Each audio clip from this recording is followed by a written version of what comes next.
자, 다음은 인간시장. 네, 새롭게 열린 용역시장 윤석열 캠프.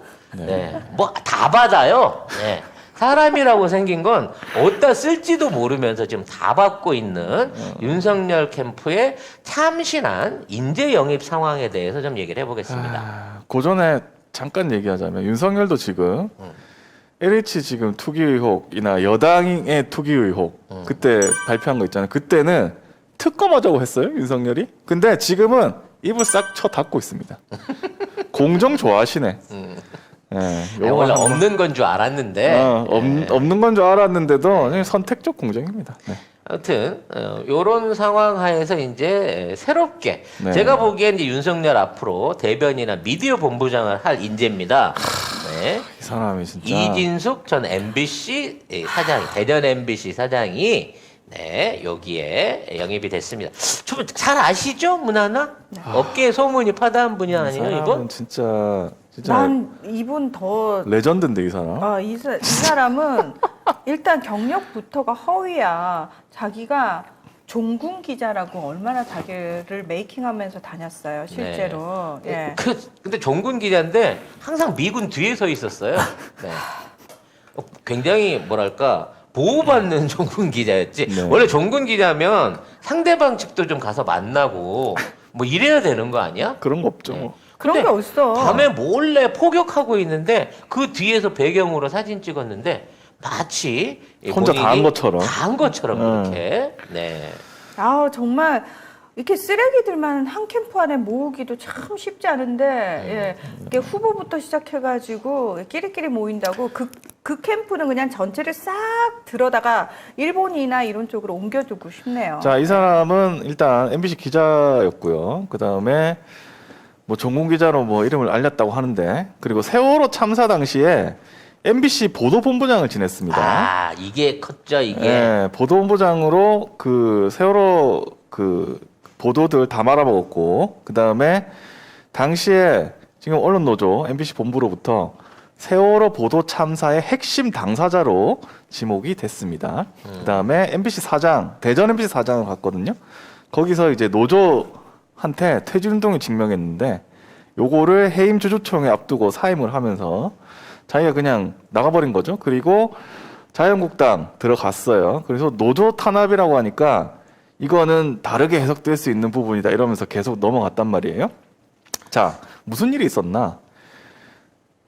미디어스 또 기사를 보면, 자, 직원 사찰 묵인 김재철 등의 전 MBC 경영진 배상 확정, 이게 뭐냐면 이 김재철, 안광환, 이진숙, 임진택 전 MBC 경영진이 지금 벌금을 냈습니다. 뭐냐면 이 2012년 6월에 직원 이메일과 메신저 대화 내용을 회사 서버에 자동으로 저장하는, 그러니까 사찰. 정말 놀라운 배짱입니다. 직원들 이메일하고 이거를 어떻게 사찰할 생각을 다 했을까? 그런 프로그램을 설치를 했다가 사내에서 반발을 하니까 이거 삭제했거든요. 그래가지고 소송이 돼가지고 여기 책임이 있다 해가지고 일부 순서 판결을 노조가 받았어요.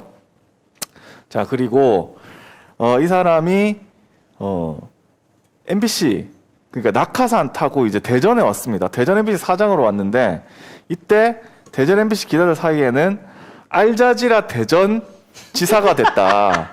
이게 뭐냐면 대전 MBC인데 있었네. 우리나라의 국가 전복 세력이 아니. 진짜 있었어. 기자들을 동원해가지고 지역 뉴스 할 시간도 없는데 아무 상관없는 중동 이슈를 취재를 합니다. 그리고 뭐 이게 대전, 세종, 충남을 담당하는 이 MBC에서 지역과 상관없는 이런 중동 문제 취재 이런 게 뭐 강압으로 됐고, 뭐 서울에서 열리는 아랍 문화재 취재하게 하고 이라크 외무장관하고 이진수하고 대담을 하고. 도대체 걸프전에 가가지고 포섭당한 거 아니야?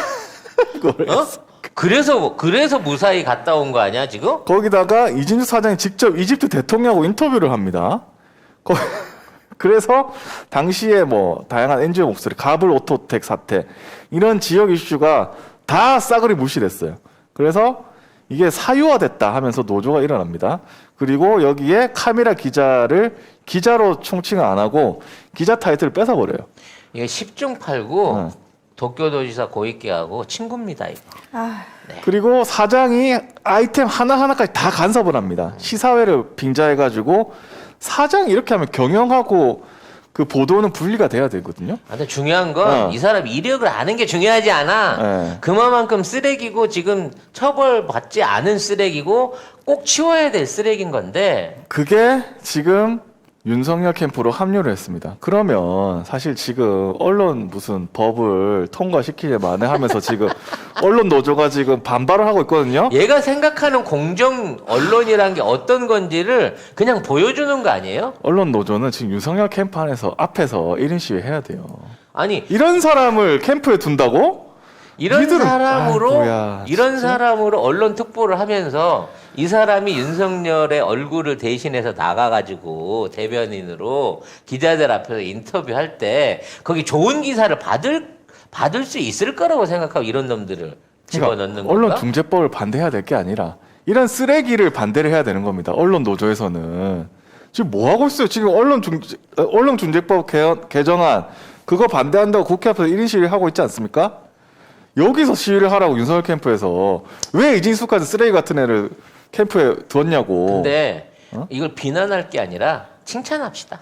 아이고. 이거 재활용 쓰레기 모음처럼 우리가 재활용 쓰레기 모일 때는 쌓여서 깝깝하잖아요. 근데 언젠가 수거차가 옵니다. 그날 한꺼번에 다 버리면 되거든. 하긴 우리가 분리할 필요 없이 그러니까 우리가 분리 안 해도 얘네들이 다 지금 윤석열 캠프로 모여들고 있어요. 자진해서 쓰레기가 모이고 있습니다. 난지- 왜? 이 국가가 이대로 지금 있는 정국이 이대로 유지되고 민주당 대표가 제대로 이제 후보가 제대로 뽑혀서 새로운 정권을 창출하게 되면 지네들이 다 갈 목숨인 걸 알고 있는 거야. 그러니까 그걸 실드 쳐줄 수 있는 능력이 있는 그늘 밑으로 들어가는 게 윤석열 캠프인 거예요. 그렇죠. 결국 저기 이번에 그 뭐 부동산 관계자들 걸린 것도 그렇고 온갖 적폐들이 저리 가는 이유가 뭐냐? 최소한 성렬이 밑에 가면 쉴드는 쳐줄 수 있겠지라는 마음으로 가는 거야 지금. 마지막 희망을 거기 걸어보고 있어. 왜? 새로운 정부가 만들어지고 진짜 문재인 대통령 다음에 있는 사람은 개혁의 발판을 바탕으로 해갖고 진짜 본격적인 계획을 끌고 갈 가능성이 높고 그러면 찬밥 먹게 되는 건 자기일 거라는 거 알거든. 그렇죠. 그러니까 윤석열 밑에 들어가는 이유가 윤석열 대통령을 만드는 게 중요한 게 아니야. 윤석열이 야당의 대표라고 하는 그늘을 가지고 그 안에 소속돼 있는 앞으로 뭐 최고위원을 하든 뭐 그 안에서 지역위원장을 맡아서 차기 출마를 하든 보고를 나가든 뭘 하겠지만 어떠한 방식으로든 그 적폐 세력들의 목숨을 이어줄 수 있는 희망으로 윤석열이 이미 소문이 난 거야. 적폐 지켜주는 방탄 맛집으로 소문이 나서 저리 간다는 거야. 그러니까 열심히 모여. 나중에 한꺼번에 캠프채로 천막으로 돌돌 싸가지고 재활용 쓰레기로 확 소각장에 던져 넣어버릴 수 있게끔 계속 모여라라고 칭찬을 해줘야 된다는 거예요, 우리는. 태평양에서도 자연스럽게 해류가 돌다 해가지고 쓰레기들이 모여요. 그래서 그럼요. 거대한 쓰레기 섬이 하나 형성이 됐거든요. 난지도네 여기. 이건 자연의 이치인가 봐요. 그럼요. 예.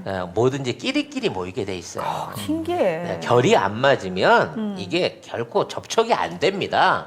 네, 이것들은 정말 지네들이 어떤 그 순수성, 정체성들을 이런 인사들을 통해서 보여주고 있는 거예요. 그리고 저는 언론에도 좀 짜증이 나는 게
지금 허재영 기자가 언론중재법 통과를 기원한다면서 인터뷰 1인 시위하고 있거든요. 이 옆에는 언론 노조에서 나온 겁니다.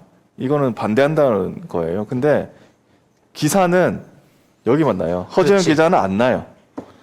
통과하는 시위를 하는 사람은 기사 안 나요. 이 와중에 박용진이나 또 우리 거북이회집 사장 용궁회집 사장 전 사장이나 이런 사람들은 그래도 지들이 국회의원이라고 지금 언론개혁법 진행하면 안 된다 그러고 언론개혁법 입법하는 데 있어서 표결 못하게 하려고 봄에 세워놓고 이 아주 개지랄들을 떨고 있는데요. 이거와 관계없이 힘 받아서 나가야 됩니다. 네, 해야죠. 대선 끝나고 저 우리 안에 있는 수박들이 본격적으로 탈당한다고 지랄할 때쯤 되면 당론이고 뭐고 체면이고 안 먹혀요 그때가는. 그렇죠. 지금 모든 개혁 법안을 끝내야 되고 이 점에 대해서 민주당에서 강한 목소리를 내야 되는 거예요. 지금 해야 됩니다. 지금 할 수 있을 때. 당 대표가 안 하면 대선 후보라도 나서서 해야 돼요. 그리고 그걸로 성명성을 증명받고 그걸로 지지율을 그쪽에다 팍팍 몰아줘야 됩니다. 그래야 민주당이 국민의 힘이 이렇게 얘기하면 국민의 의지대로 제대로 된 길을 갈 수 있습니다. 그러니까 이 위기 상황, 이 분노한 상황들을 긍정적인 방향으로 돌릴 수 있는 길은 우리가 더더욱 정치에 관심을 가지고 적폐를 해소하겠다고 하는 정치인 그런 표현들을 적극적으로 밀면서 싫어도 낙엽도 그러면 언론중재법만큼이라도 이번에 꼭 처리를 하는데 동의하겠습니다는 말을 하게끔 만들어야 돼요. 계속 그렇죠. 물어봐야 돼요. 언론관계부가 어떻게 할 건데? 만들어야지. 라고 하는 계기를 만들어야 되는지 화난다고 분노만 하고 있으면 안 돼. 어차피 우리가 국난 극복의 민족이잖아요. 저 자식들이 수박들이 스스로 지금 있는 상황 해결 안 해줍니다. 유권자인 국민 우리가 할 수밖에 없는 일이라는 거죠. 네.